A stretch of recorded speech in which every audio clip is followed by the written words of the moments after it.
Welcome to the Night Cat Stories, where you'd really like to go to bed, but you probably won't be able to.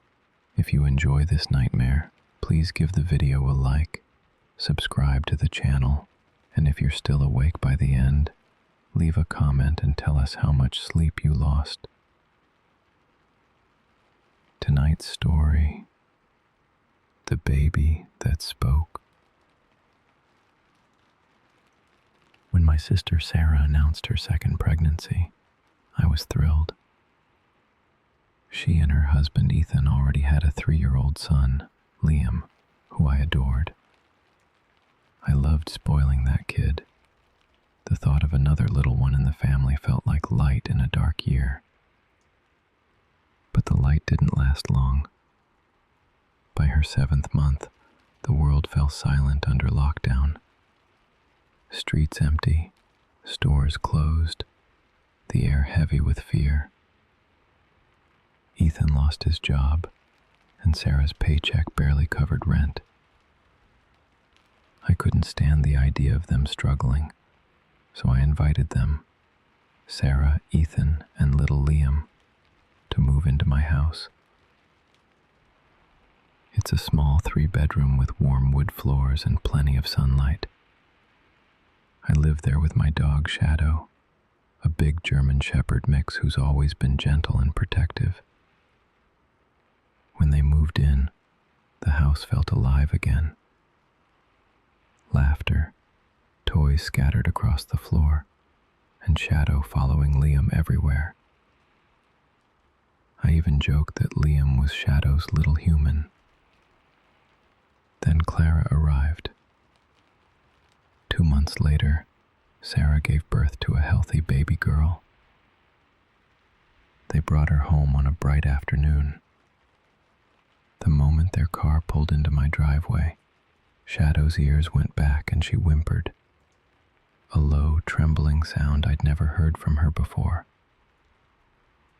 She backed into my bedroom and refused to come out. I told myself it was nothing. Maybe the scent of the hospital. Maybe nerves. But when I finally looked into Clara's crib, I understood why Shadow was afraid. The baby's eyes were an unnatural blue, sharp, unblinking, aware. It wasn't the curious gaze of a newborn. It was assessment. As if she was sizing me up. Ethan chuckled. "Didn't know you were scared of babies," he said. I forced a smile, tickled Clara's feet, and told myself I was imagining things. That night I went upstairs to refill Sarah's water bottle. She was asleep, the baby quiet in her crib. I turned to leave when I heard a whisper, soft, childlike. "Finger." I froze. Sarah was asleep. Then again, slower. "Finger." The sound came from the crib. I looked down and Clara was staring at me, her lips moving. "Finger." The voice was wrong, too clear, too deliberate. I backed away so fast I nearly tripped over the rug. Downstairs, I asked Ethan, "Is it normal for newborns to talk?" He blinked. "What?" I laughed it off, embarrassed. Never mind. That night, Shadow refused to leave my room. She lay at the foot of my bed, ears twitching at every sound. The next morning, I was slicing apples in the kitchen when the butcher knife slipped. Or maybe it didn't. It shot out of its case and landed across my finger. Blood splattered the counter. Sarah screamed. Ethan rushed in. "Why would you use that big knife?" he said, grabbing a towel. I wanted to tell him it jumped. but even to me it sounded insane. Then I looked across the room. Clara was in her bassinet, staring at me. Her expression wasn't innocent, it was knowing, and in that moment, I swear her mouth curled into the faintest smile. Days passed. I tried to convince myself it was exhaustion. The world was falling apart. Maybe I was just losing it. But Shadow's fear grew worse. She wouldn't cross the hallway near Clara's room. She'd whine and bolt back upstairs if she even heard the baby's cry. When I took her to the vet, she was fine, playful, happy, until we got home. The second we reached the front door, her tail dropped and she tried to pull away from her leash. That night, Sarah was on a phone call while I sat beside Clara's crib, forcing myself to smile. I touched her cheek. "Chest," she said. I froze. Chest. A second later, a crash echoed down the hall. A heavy chest of drawers had fallen over, missing Sarah by inches. Ethan and I rushed to help. Everyone was shaken, but no one knew how it happened. I looked back at the crib. Clara's eyes were locked on mine, and her mouth twisted into a grin far too wide for her face. I stopped going near her after that. I'd stay busy, play with Liam, or hide in my room. Sarah noticed. "Why are you avoiding her?" she asked. "She's a baby, not a monster." I promised to make more of an effort. The next morning I sat beside the crib, pretending to coo and play. My fingers trembled as I tickled her feet. Sarah stepped out to talk to Ethan and the room fell quiet. Then Clara's voice changed, lower, older. "You think you're funny?" I stood up, heart hammering. What do you want?" I whispered. She smiled. "Screw, screw, screw." Her head tilted side to side, each word clipped and deliberate.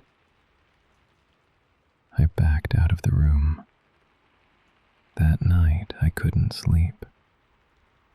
I sat with Shadow, searching the internet for everything. Psychosis, possession, infant speech disorders, demon folklore. Then at 2 a.m. Shadow growled, a deep, guttural warning. I heard shuffling downstairs. Grabbing a hammer and a can of pepper spray, I crept down the stairs and saw her, Clara, crawling on the wall, her tiny hands and feet stuck to the plaster like a spider's.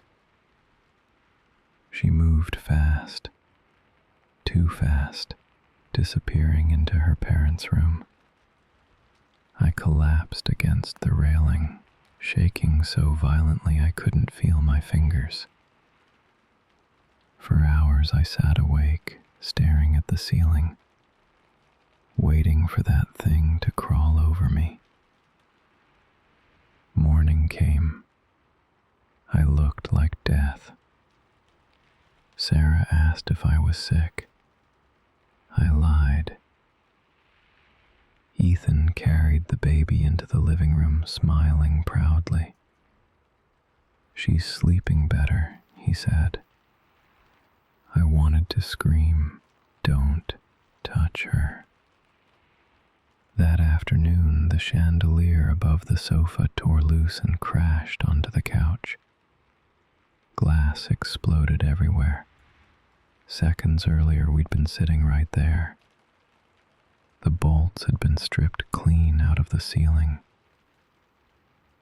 I remembered Clara's voice from the day before.